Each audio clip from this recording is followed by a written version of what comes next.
காவல் ஆணையர் புகார் நடந்த சம்பவத்தை அதை என்ன புகார்? அதாவது வேட்புமனு தாக்கல் செய்கின்ற பொழுது திமுகவினர் செய்த அராஜகம், அத்துமீறல், அட்டூழியங்களை நான் நம்முடைய சென்னை மாநகர காவல்துறையுடைய ஆணையாளருக்கு நான் அதை ஒரு புகாராக நான் அளித்திருக்கின்றேன். அவர்கள் மீது உரிய நடவடிக்கை எடுக்க வேண்டும். ஒன்று பார்த்தீங்கன்னா, ஒரு அமைச்சரே ஒரு தேர்தல் அதிகாரி என்பவர் அரசாங்க அதிகாரி, அவரை பணி செய்ய விடாமல் தடுப்பது என்பது ஒரு குற்றம்.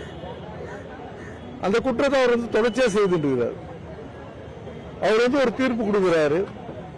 அந்த தீர்ப்பு எல்லாருடைய பத்திரிகையிலும் சரி, தொலைக்காட்சியிலும் அது வெளியே வந்திருக்கு.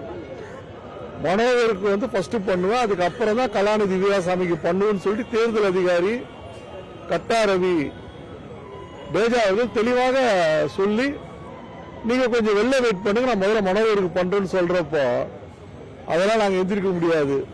ஒரு அமைச்சர் சொல்றார், ஒரு சேகர் பாபு அமைச்சர் சொல்றார், அதெல்லாம் எங்களால் எந்திரிக்க முடியாது, முடிஞ்சா நீங்க அப்புறப்படுத்தி பாருங்க. இதெல்லாம் ஒரு அரசாங்க அதிகாரிய மிரட்ட தோரணையில பேசுற பேச்சுகள். இதுக்கு உரிய ஒரு நடவடிக்கை எடுக்க வேண்டும். சட்டத்திற்கு முன்னால் எல்லாம் சமம். அமைச்சராக இருந்தாலும் சரி, ஒரு சாதாரண பாமர குடிமகனாக இருந்தாலும் சரி, எல்லாம் சமம் தான். அவர்கள் தவறு செய்திருக்கின்றார்கள், அத்துமீறல் நடந்திருக்கின்றது. அதற்கு உரிய நடவடிக்கை எடுக்க வேண்டும் என்று நான் காவல்துறையிடம் நான் புகார் அளித்துள்ளேன்.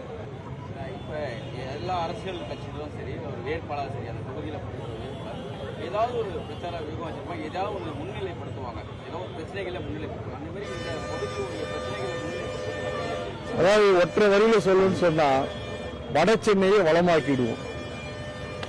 இந்தியாவை திரும்பி பார்க்கின்ற வகையில் வட சென்னையை வளமான ஒரு வட சென்னை பாராளுமன்ற தொகுதியாக நாங்கள் உருவாக்கிடுவோம். மற்ற தொகுதிகளில் தென் சென்னை மற்ற தொகுதியெல்லாம் பார்த்தீங்கன்னா, ஒரு வேட்பாளர் ஒரு விதிமீறலில் ஈடுபட்ட உடனடியாக வழக்கு பதிவு பண்ணிடுறாங்க. இந்த வட சென்னையில் ஒரு தேர்தல் நடத்தும் அலுவலகம் முன்பாகவே அந்த ஒரு பிரச்சனைகள் நடந்திருக்குது. இது வரைக்கும் தேர்தல் நடத்தும் அலுவலக சார்பாக ஒரு புகாரும் கொடுக்கல. இதை எப்படி பார்க்குறீங்க நீங்கள்? அதாவது நேற்று பார்த்தீங்கன்னாக்கா தென் சென்னையில் போட்டிடக்கூடிய ஒரு வேட்பாளர் ஆடிட்டார், உடனடியாக வழக்கு பதிவு பண்ணிட்டாங்க. அதுக்கு முன்னாடி பிரேமலதா விஜயகாந்த் அவர் மீது கூட வழக்கு பண்ணாங்க, எல்லாமே பண்ணாங்க. பட் இந்த பிரச்சனை ஒரு தேர்தல் நடத்தும் அலுவலகம் முன்பாகவே நடந்திருக்குது. நீங்களும் அந்த சம்பவத்தில் இடத்துல இருந்தீங்க. ஆனால் எந்த விதமான நடவடிக்கைகளும் எடுக்காமல் இருக்கு. நீங்கள் தான் ஒரு புகார் இப்போ கொடுத்துருக்கீங்க. இதை எப்படி பார்க்குறீங்க? இல்லை, அதிகாரிகள் ஆட்சியாளர்களுக்கு பயப்படுறாங்க. அதுதான் யதார்த்தம் உண்டு. இப்போ நீங்க பாத்தீங்கன்னா, ஜோன் 5 யாருடைய கண்ட்ரோல் இருக்குன்னு பாத்தீங்கன்னா, மேயருடைய கண்ட்ரோல் இருக்கு. அதே மாதிரி ஆளுங்கட்சியினுடைய அமைச்சருடைய கண்ட்ரோல் இருக்கு, கட்டுப்பாட்டில் இருக்கு. அதனால அரசு அதிகாரிகள் பாத்தீங்கன்னா, இப்போ மாநகராட்சி ஊழியர்களும் அரசு அதிகாரிகளும் தயக்கத்தை காட்டுறாங்க. அது நம்ம யதார்த்தமா பார்க்க முடியுது. இது வாக்குப்பதிவு தேர்தல் போய் உங்களுக்கு ஒரு பின்னடைவா இருக்காதா? அவங்களுக்கு சாதகமாக செயல்படுற சூழல் இருக்காதா? ஏதாவது கோரிக்கை வைக்கிறீங்களா தேர்தல் ஆணையம்? எங்களை பொறுத்தவரை அச்சம் என்பது இல்லை. நிச்சயம் வெற்றியை நாங்கள் தட்டி செல்வோம். அதனால இதெல்லாம் முறைப்படி அத்துமீறல்களையும் அட்டூழியங்களையும் நாங்கள் நிச்சயம் அந்தந்த துறையிடத்தில் நாங்கள் எடுத்து செல்வோம். நிச்சயமாக யாரை கண்டும் எங்களுக்கு பயம் இல்லை. மக்களிடம் கோரிக்கை, மத்திய மாநில அரசுகளுடைய மக்கள் விரோத நடவடிக்கைக்கு ஒரு முடிவு கட்டுகின்ற வகையிலே உங்களுடைய வாக்குகளை இரட்டை இலை சின்னத்திலே வாக்களியுங்கள். வடசென்னை பாராளுமன்ற தொகுதியை ஒரு வளமான வடசென்னை பாராளுமன்ற தொகுதியாக மாற்றிட உங்களுடைய வாக்குகளை இரட்டை இலை சின்னத்திலே வாக்களியுங்கள்.